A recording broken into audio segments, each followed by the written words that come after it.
Hi, welcome to One Word a Day. I'm Sophia Pilot into the Universe of Chinese. Let's continue our February special edition about the expressions in Chinese that's idealized or romanticized women, mostly because the language was usually mostly used by men. So the object of their desire is woman. No, sorry.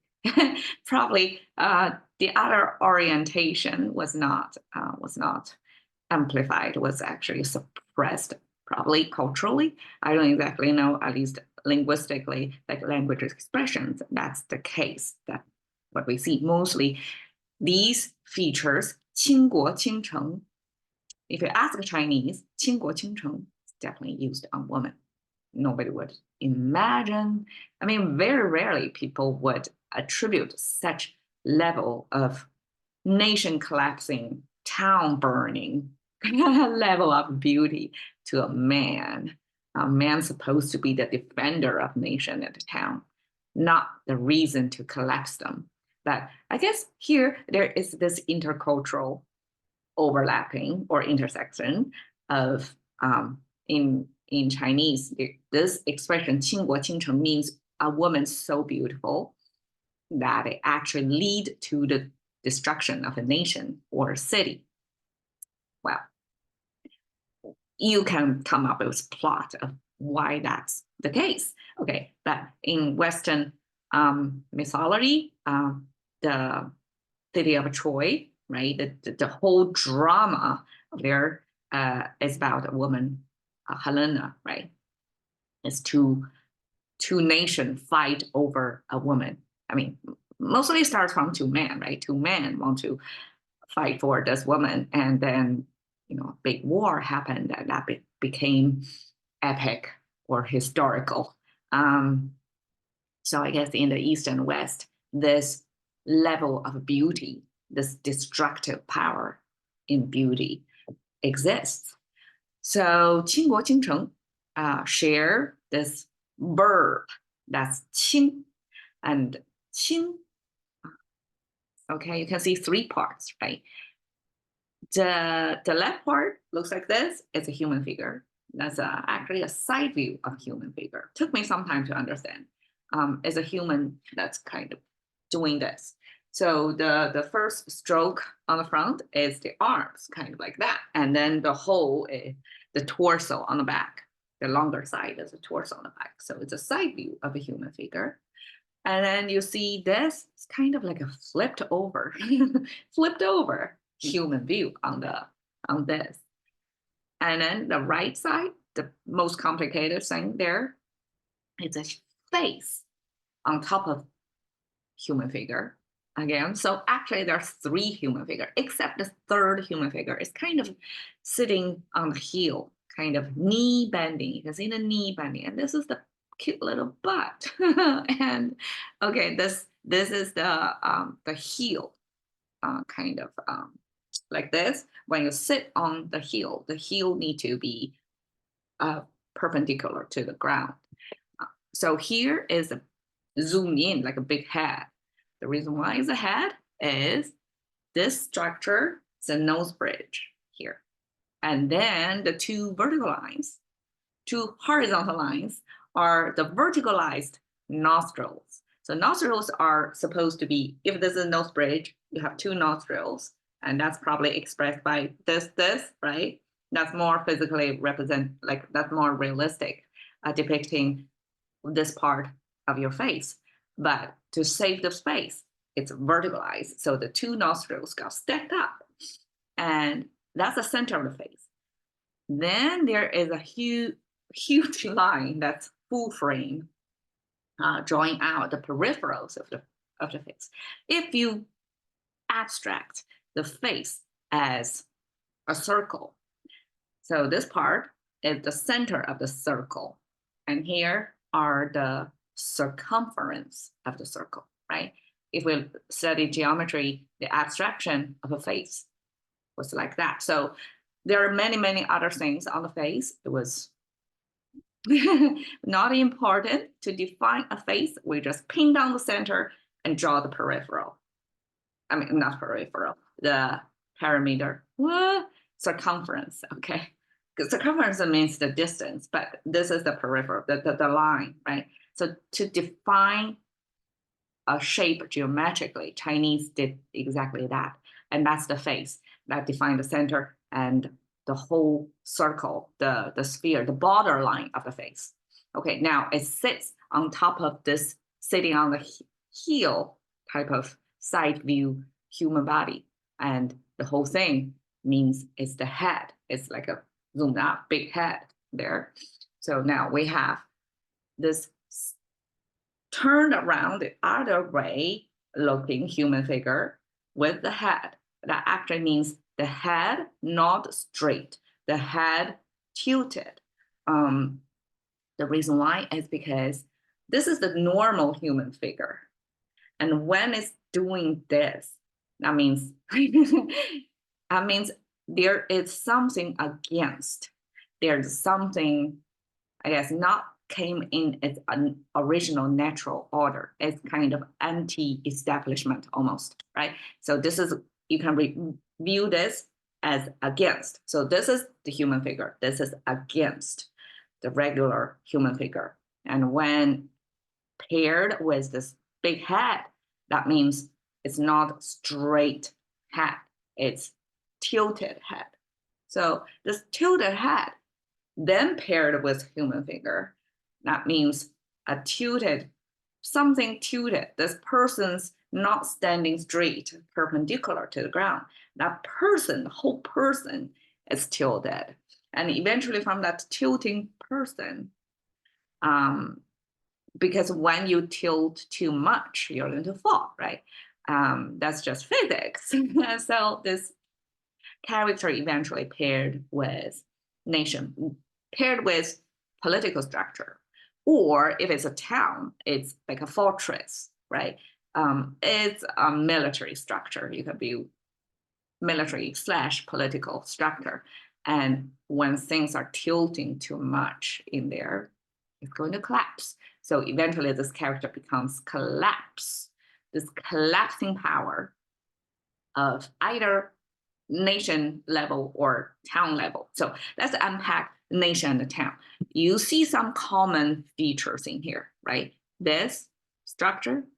Okay, so this horizontal line, diagonal line with a sharp edge here, with a sharp edge here.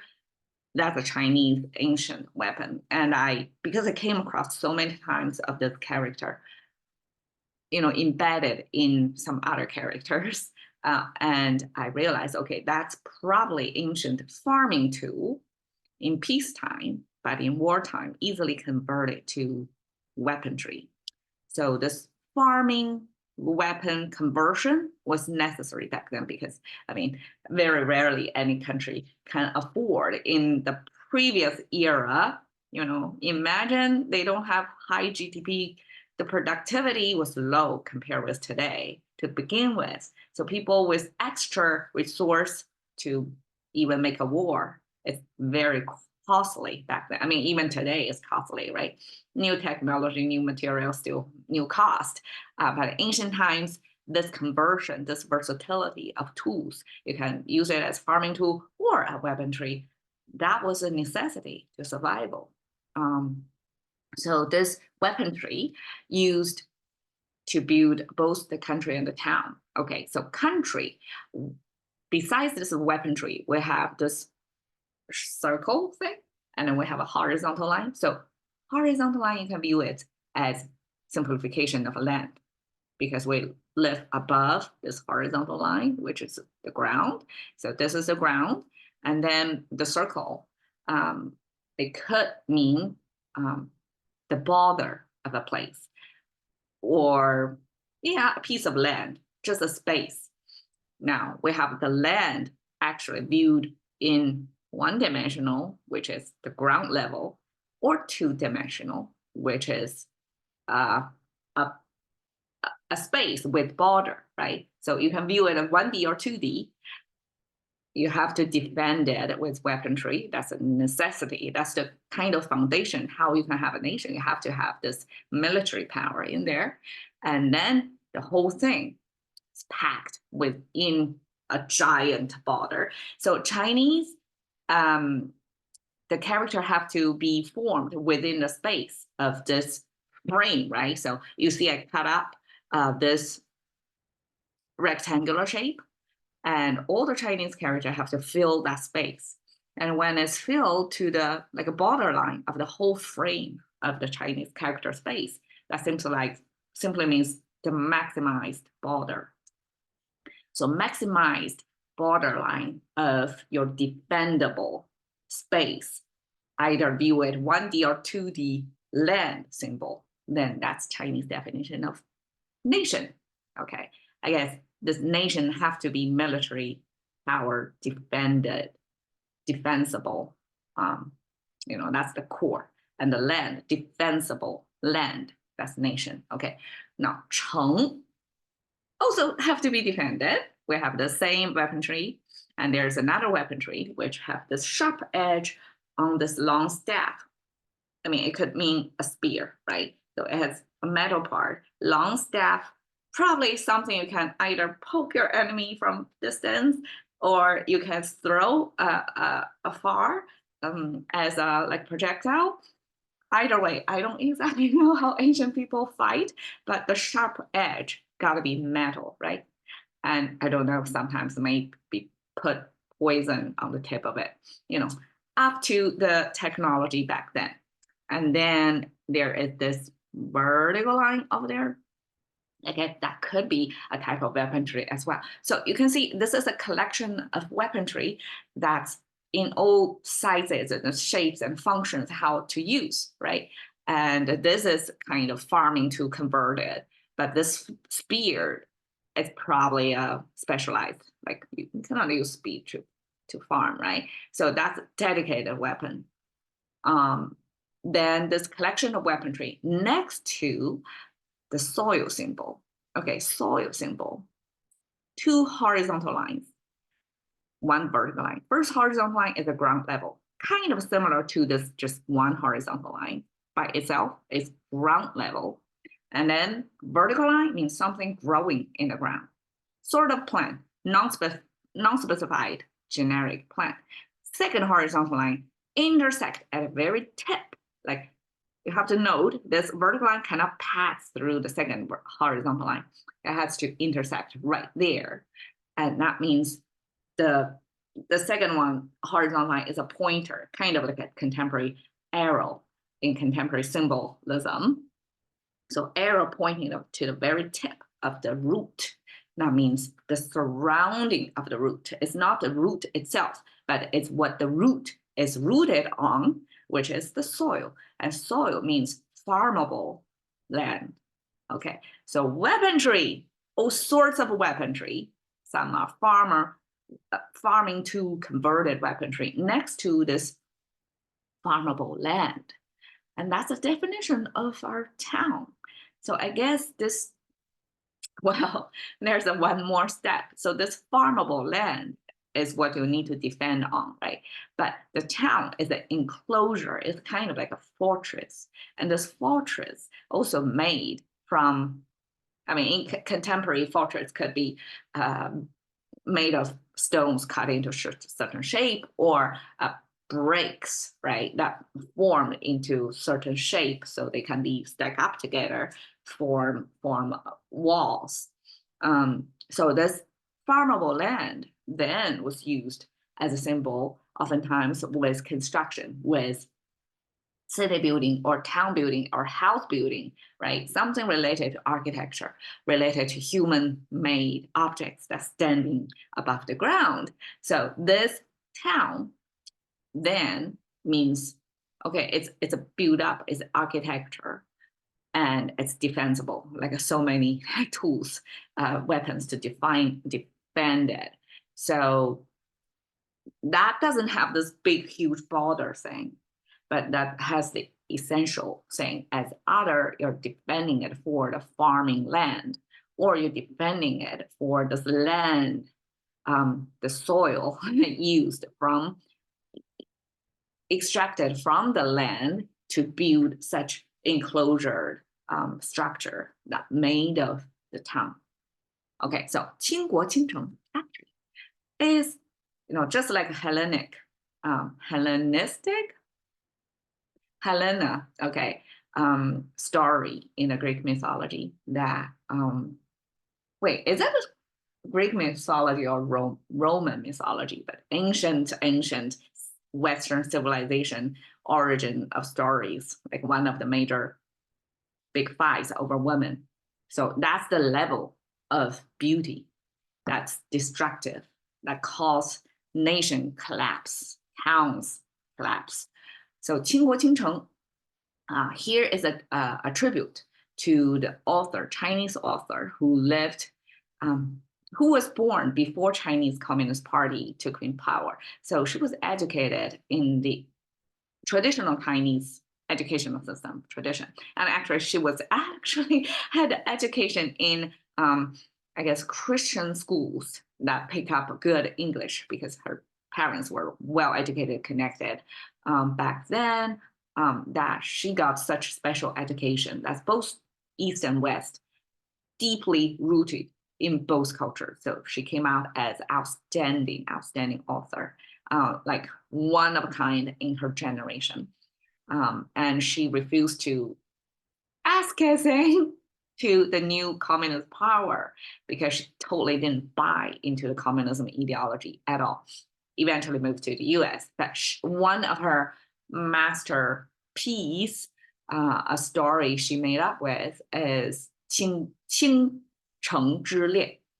It talks about this town collapsing moment of, I guess, Japanese occupation of Hong Kong or something. It's based on historical moment of a country got defeated, wartime, and during that wartime, how romance could even exist. I didn't read that story, but that's the concept. Like humans establish relationship no matter in what context, and that probably even further dramatize this tension of human relationship in the big context of big country or nation or power struggle between countries. So this then tied with this title 倾国倾城. Okay, so because she wrote this novel that's about this destructive beauty.